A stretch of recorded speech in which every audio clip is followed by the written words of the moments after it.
वारदात है कि मेरी नाबालिग बच्ची है, उसके साथ घर में घुस के रात्रि में घर में घुस के मारपीट की घटना हुई, जिसका मैंने प्रार्थना पत्र दिया थाने पर, शिवपुर थाने पर। उस प्रार्थना पत्र पे कोई कार्रवाई नहीं। मैं सर्विस के दौरान था, आने के बाद मैंने उच्च अधिकारियों को प्रार्थना पत्र दिया, उस पर भी कोई कार्रवाई नहीं। में विवेचना सही तरीके से नहीं होने के बाद कारण वहाँ से विवेचना ट्रांसफर हो गई सारनाथ थाने में। सारनाथ थाने ने विवेचना प्रारंभ की, उसमें धारा की बढ़ोतरी भी की, मगर 458 की बढ़ोतरी हुई जिसमें 14 साल की सजा है, और उसे गिरफ्तार करने के बाद उसे थाने पर से ही छोड़ दिया गया, केवल ये कहकर कि उसे हार्ट अटैक हो गया, और वो आराम से घूम रहा है। मुझे धमकी दे रहा है कि अगर आप पिछले 2 सालों से एक बेटी का पिता और सेवानिवृत्त जवान अपनी बेटी को इंसाफ दिलवाने के लिए कानून से लड़ रहा है।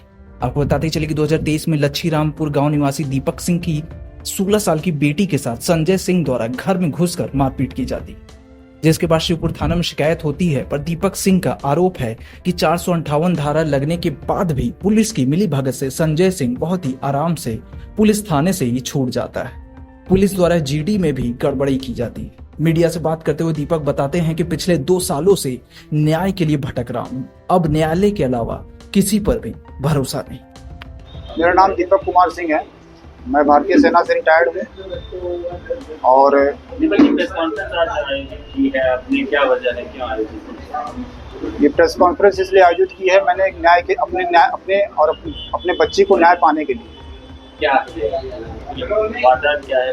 वारदात है कि मेरी नाबालिग बच्ची है, उसके साथ घर में घुस के रात्रि में घर में घुस के मारपीट की घटना हुई, जिसका मैंने प्रार्थना पत्र दिया थाने पर, शिवपुर थाने पर।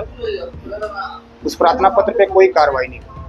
मैं सर्विस के दौरान था, आने के बाद मैंने उच्च अधिकारियों को प्रार्थना पत्र दिया, उस पर भी कोई कार्रवाई नहीं। फिर किस तारीख की घटना है और क्या घटना है? ये घटना थी 7 मार्च 2023। क्या घटना? उस दिन रात, मतलब मेरा रिश्तेदार है संजय सिंह, वो किसी मतलब वो फर्जी ही मुकदमा कराना, उसका काम लोगों से पैसा ऐंठना काम है। उसने मेरी बच्ची के साथ मारपीट किया और बोला कि तुम एक व्यक्ति के ऊपर पास्को का मुकदमा, झूठा मुकदमा दर्ज कराओ। मेरी बच्ची ने मना किया जब, तो उसे मारा पीटा और उसे प्रताड़ित किया। कारण क्या सामने आ रहा था? पास्को का मुकदमा दर्ज कराने के लिए अगला क्या रहा था? वो बस उसका काम ही है दूसरे को फंसाना। क्या आप लोगों की आपसे पुरानी कोई रंजिश रही है? कोई रंजिश नहीं थी, मैं उसके मकान पे किराए में 12 साल से लगातार रह रहा था। किसी में आप FIR दर्ज कराया कहीं कुछ ऐसा? FIR दर्ज हुई माननीय न्यायालय द्वारा, जब आदेश किया कि माननीय न्यायालय ने जब आदेश किया तो शिवपुर थाने में 4 सितंबर 2024 को FIR दर्ज हुई। आपने बोला कि उसका काम ही यही है। हाँ। क्या वो किसी प्रकार का माफिया है? उसका काम यही है? माफिया एक तरह से, जैसे अब किसी का नाम हो जाता है, किसी का नाम नहीं होता है, तो माफिया आप उसे माफिया समझ लीजिए, क्योंकि उसका कोई बैकग्राउंड नहीं है, किसी प्रकार का कोई ना उससे नौकरी है ना कोई उसका कोई रोजगार है। सितंबर 2024 से बात चल रही है आपकी, अभी तक पुलिस प्रशासन की तरफ से आपको क्या इस पर क्या चीजें सामने आई है जो पुलिस प्रशासन ने किस तरह से मदद किया आपका? पुलिस प्रशासन शिवपुर थाने में विवेचना सही तरीके से नहीं होने के बाद कारण वहाँ से विवेचना ट्रांसफर हो गई सारनाथ थाने में। सारनाथ थाने ने विवेचना प्रारंभ की, उसमें धारा की बढ़ोतरी भी की, मगर 458 की बढ़ोतरी हुई जिसमें 14 साल की सजा है, और उसे गिरफ्तार करने के बाद उसे थाने पर से ही छोड़ दिया गया, केवल ये कहकर कि उसे हार्ट अटैक हो गया, और वो आराम से घूम रहा है। मुझे धमकी दे रहा है कि अगर आप ये कितने तारीख की घटना है? थाने से दिया गया? ये 16 मई 2025 की घटना है। अभी क्या लगता है आपको प्रशासन की मिली भगत है इस तरह की चीजें हो रही? हो सकता है, बिल्कुल।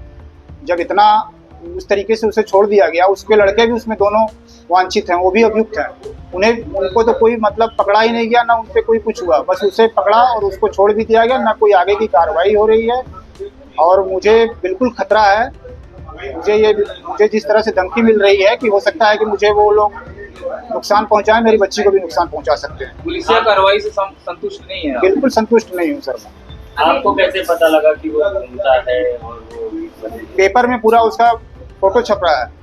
ये जीडी जीडी तो उसी दिन वायरल हो गई। अमिताभ ठाकुर पूर्व आईपीएस, उन्होंने बाकायदा ट्विटर पे स्टेटमेंट दिया है कि सारनाथ थाने की जीडी एक अभियुक्त को छोड़ दिया गया। जीडी में दर्ज होने के बाद भी, गिरफ्तारी दर्ज होने के बाद भी छोड़ दिया गया उसे।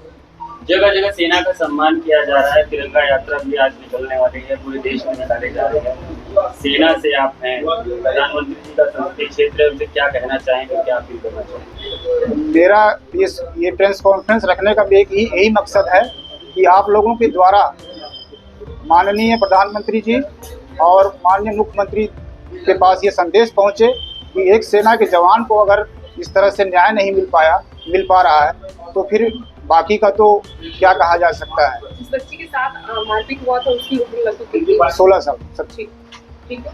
आखिरी सवाल ले रहे हैं आपसे, अगर आपको सरकार की तरफ से या पुलिस की तरफ से इस पर सही आपको न्याय नहीं मिलता है तो आप क्या करेंगे? उसके बाद की रणनीति क्या है? मैं न्यायालय के द्वारा ही अब इसमें आगे कुछ कार्रवाई हो सके तो वही है बस मेरे लिए, तो और तो किसी से मुझे कहीं उम्मीद नहीं लग रही है। शहरी जन की आवाज नौका ही समाचार। ऐसे तमाम खबरों के लिए बने रहिए हमारे साथ।